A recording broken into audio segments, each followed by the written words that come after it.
What's up, yo? So, whether or not you're aware of it, there's something you might be doing that's hindering your healing.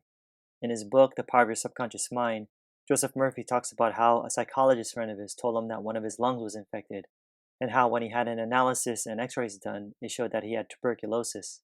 But check this out, because he knew the power of the subconscious mind, what he did is that before going to sleep, he would quietly affirm that every cell, nerve, tissue, and muscle of his lungs was being made whole, pure, and perfect, and that his whole body was being restored to health and harmony. And guess what? In about a month's time, he was completely healed. Completely healed. In fact, he even had x-rays done again showing a perfect healing. It's dope stuff. So anyway, Joseph Murphy wanted to know his method and asked him why he was repeating the words right before falling asleep and knocking out. And here's what he said. You ready? He said the kinetic action of the subconscious mind continues throughout your sleep time period. In other words, it still operates even though you're not awake. And so to make use of that knowledge, he decided to give his subconscious mind something good to work on as he fell asleep. Now, this is something that you got to take note of, folks, because remember, all he kept affirming and thinking about every day was what? Harmony and perfect health. Notice he didn't mention the tuberculosis at all, right? Which brings me to my next point.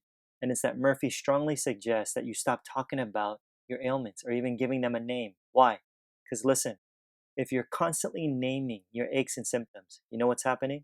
Murphy says that you're inhibiting the kinetic action. You're restricting the release of the healing power and energy of your subconscious mind, straight up. So if that's true, you guys, real talk, if you're struggling with certain things in your body right now, let's be honest here. How often do you name those conditions and talk about it during the day to other people? Seriously. Think about it. Are you the type of person who not only gives what you're experiencing a name, but who also identifies with it?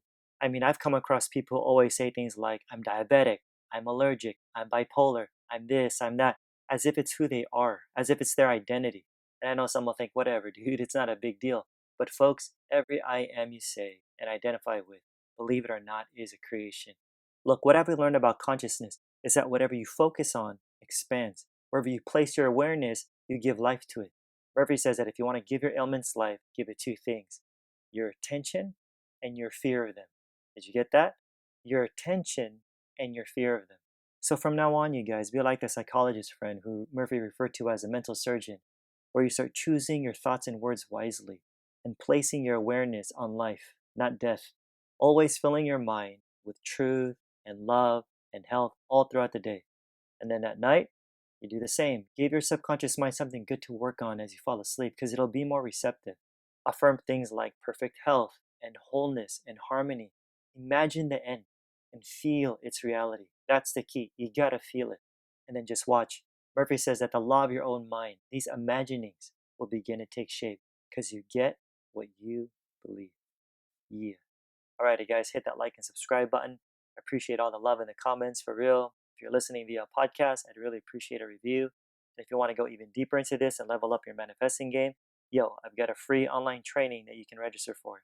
So check it out. Links in the description. Like I always say, more's coming. Till next time, I'm out. Peace.